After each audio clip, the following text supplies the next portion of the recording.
Hey everyone, so I just did a quick little test with Charles Spencer's, aka AnalogKid's, new demo of Robotron, and I just kind of wanted to show it off that I did actually get it working on a Raspberry Pi using one controller with two thumbsticks to be able to control the character with one thumbstick and then control the firing with the second thumbstick. So it wasn't too difficult to set up.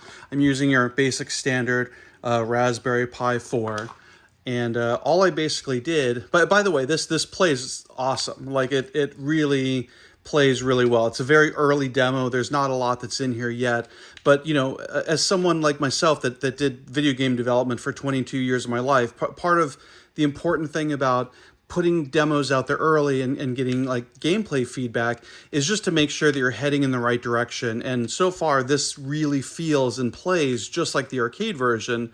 The enemies move correctly.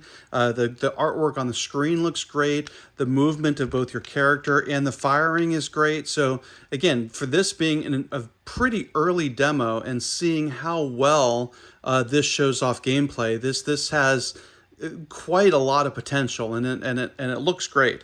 And anyway, so to get this up and running here, wait, I'm a gamer, so I had to clear that wave. Anyway, it was pretty easy. I just went into your basic RetroArch menu, and what I did is I came over here to the settings, and I went to the input settings, and I told it that my port 2 binds were going to be the Xbox controller that I have currently connected.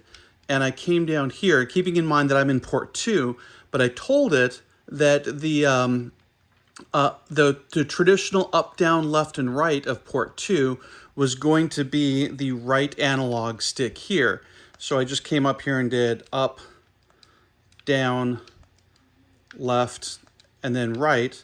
And then, of course, when you come out of RetroArch and back into the game, it basically tells the game that I want the left controller to be the D-pad or this analog stick, which moves the character, and then I want the right controller, which would be the controller that would normally be plugged into port 2. So imagine if you had two ColecoVision controllers or two Atari 2600 controllers. I'm just telling RetroArch that I want this D-pad here to mimic what controller number 2 would do, which would be your firing movement. So then when you come back into the game, you can see it works perfectly and fantastic. And I know that playing games under RetroPie, and again, I'm using Blue MSX to emulate this, is not, you know, ideal for some people, but emulation does work great. And as you can see just by playing it, that it plays perfectly fine. In fact, you know, if I put this into my original ColecoVision or the CollectorVision Phoenix through the Atari Max cart, it probably would work just as well as this. So anyway, this was just a little tiny, both a sneak preview of Robotron, and also just letting people know that there are options for the dual control method, either using two ColecoVision controllers like I used in my last video, two Atari 2600 controllers, or doing something like this under emulation. It's easy to do, and it works awesome. So well done to Charles Spencer and AnalogKid, or aka AnalogKid. This game so far looks great.